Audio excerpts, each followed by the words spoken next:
Hi guys, we are here with Brett Hopkin today, also known as Madhatter. How are you doing today, Brett? Good. Tired, but I'm doing really good. Where I see you dressed for the weather. Yeah, no, it's Texas. You gotta be ready for anything. Yeah, I mean, there was cloud cover to begin the day, so I was like, oh, okay, cool. These pants will work. Get out here. Okay, we have to wait for the sun to come down. Yeah. But it could flip in any second. It could be cold in 2 hours. Yeah, right. Then you'd be prepared, right? Oh, right. We'll see what happens when the sun comes down. But yeah, man, so I want to know, what's your first impression of this festival here? Great. I mean, they've been treating me really well. And I know it's the first year this is going on, and I'm just like really excited to be a part of the inaugural process. And they've just shown me a lot of love and a lot of respect for my music, and it really means a lot. It makes me feel like I'm making progress, doing stuff, and people tell me things that I've been looking to hear for my music or stuff like that. It just feels really good. It's really humbling to be treated like, I guess like an artist, or getting the artist bands. It's just a new feeling and just new experiences. It's really fun. Yeah, it's good to be appreciated. Yeah. It's good to be appreciated. Yeah, definitely when I came in here, everyone was helpful. They knew where to tell me where to go. Yeah. So, I mean, for me, I love when people are organized. Yeah, it's put together very well. I like how they're about being welcoming for everyone, from artists to people who are just coming here. I saw people lounging on bean bags. Yeah. The VIP area is just set up with shade. I'm like, yes, good planning, guys. Very good. Good planning. We were walking around outside and looking at all the art and stuff, and all the displays they have set up. It's just put together really well. It has a nice flow to the entire festival. I enjoy it. Yeah, when I was walking in, one of the first things I saw was the Nicky Davis character. Yes. Yeah, I was messaging him and telling him, man, you're like 60% of the reason I'm coming here. I just love the murals and stuff that he does in Houston and whatnot. But speaking of, graphics and stuff, I have to ask you about your shirt, man. What's going on? There's a lot going on. Nathaniel knows, actually. Yeah, this is his shirt and his company, and we actually played Lights All Night in Dallas a few months ago, and we were just hanging out, and kind of looked at me, he's like, do you want this shirt? I was like, of course, it's pretty crazy. I mean, definitely there's a lot going on, you know what I mean? But, just another case of showing love and, trying to represent the people who make you feel good and, that you want to make feel good. I don't know if you've seen the show Super Gel. Oh, yeah. That's what that reminds me of in the beginning. Yes, like the slimy, I don't know, real trippy visuals. Yeah, there's always all this crazy shit going on in the background, and I love the show. Fun. I love that show. Yeah, because you can always go back and then the episode, no matter how many times it plays, there's always something like Yeah, no, for real. It makes me think about the people who are making that. The people behind all that. It's like, God, so much detail, but not really at the same time. Yeah. It's cool. I love Super Joe, and I definitely love art like this. Nathaniel knows. Shout out. Appreciate it. Cool. So, so how would you describe, yourself as favorite?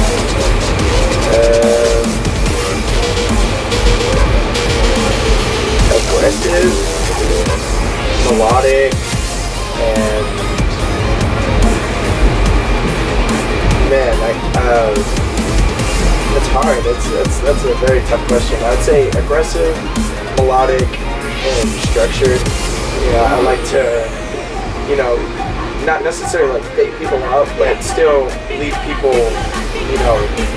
in question of what the next thing is going to be, even though you feel like you might already know it, or just certain drum fills, drum patterns, chord progression, stuff like that.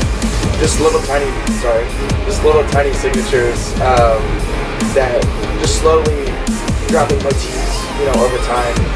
And that's kind of how you establish your brand and DJ tags and stuff like that. I'm trying to do that without making a traditional DJ tag. My friends come to me and they can just say, they can tell when I drop my songs, just because they hear just certain things, and they've been hearing me make my music for so long that they just, just like any other artist you really enjoy, to listen for. And I just try to find a different way to do the same thing everybody else is doing. not the same thing everybody else is doing, but Twist. yeah, it's a twist.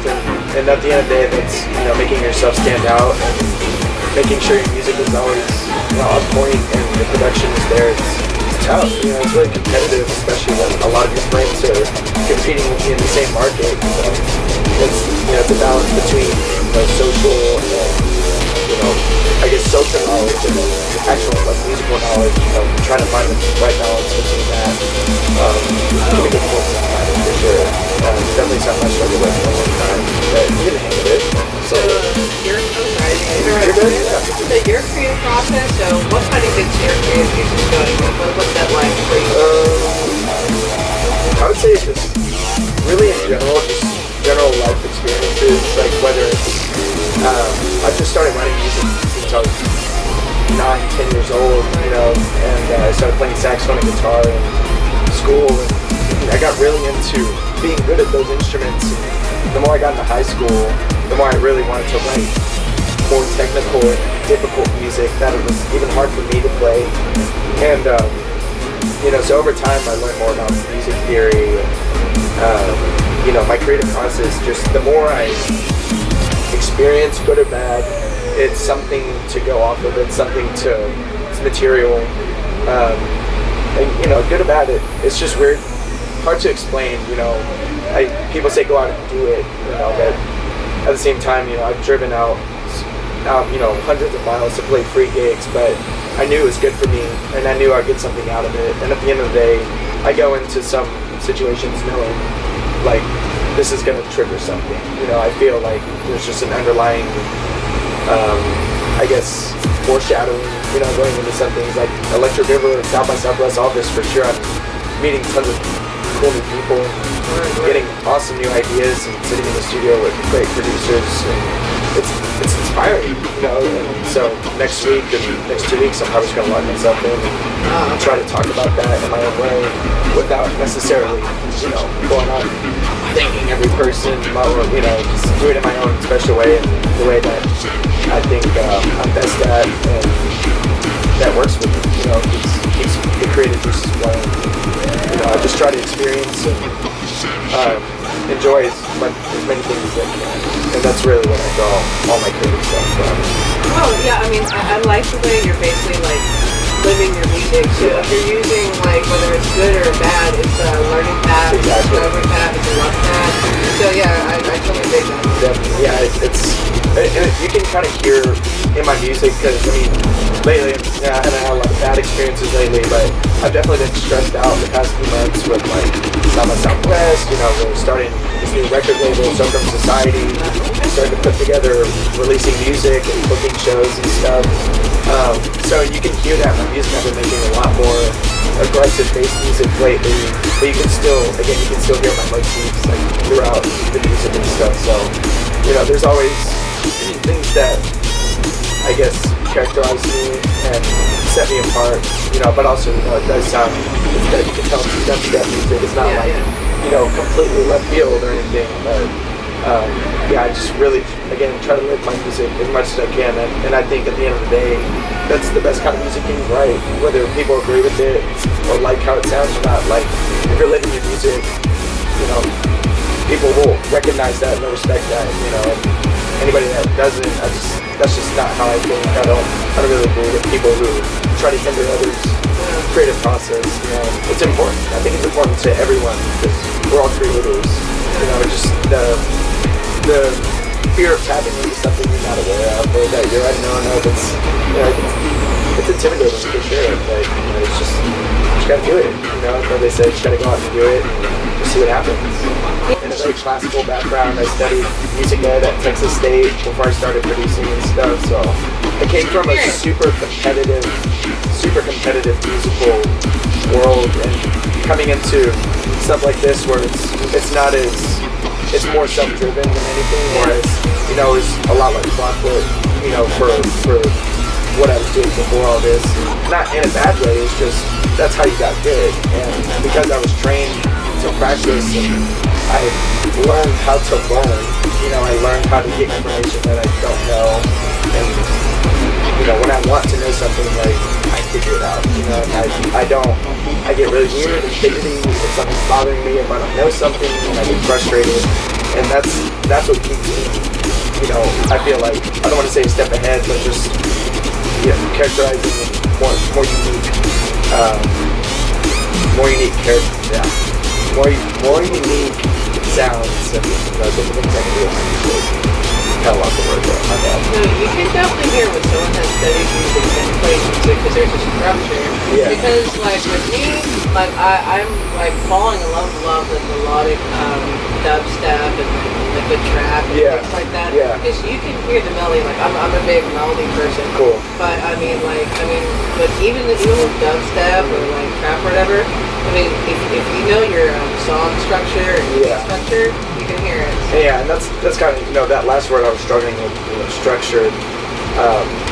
I take a lot of pride in that just because, it's something I worked really hard to understand.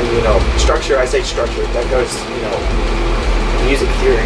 That's an umbrella term. There's so much that goes into that, and that was the main focus of me writing music, and because I was able to write a full song before I ever even picked up a laptop or opened any programs or anything, I think really helped a lot for sure, because it was just a different way to write music, and you could visualize it. It was easy to see. The plugins weren't necessarily difficult to use, but there's some science and math that goes into sound design sometimes. And, it can be difficult, but that's when you just focus on you and know, like you said, I'm a producer, you're a writer. When you wear it, you believe it, people believe you believe it, and it reverberates and just echoes through the crowd. I think I want it.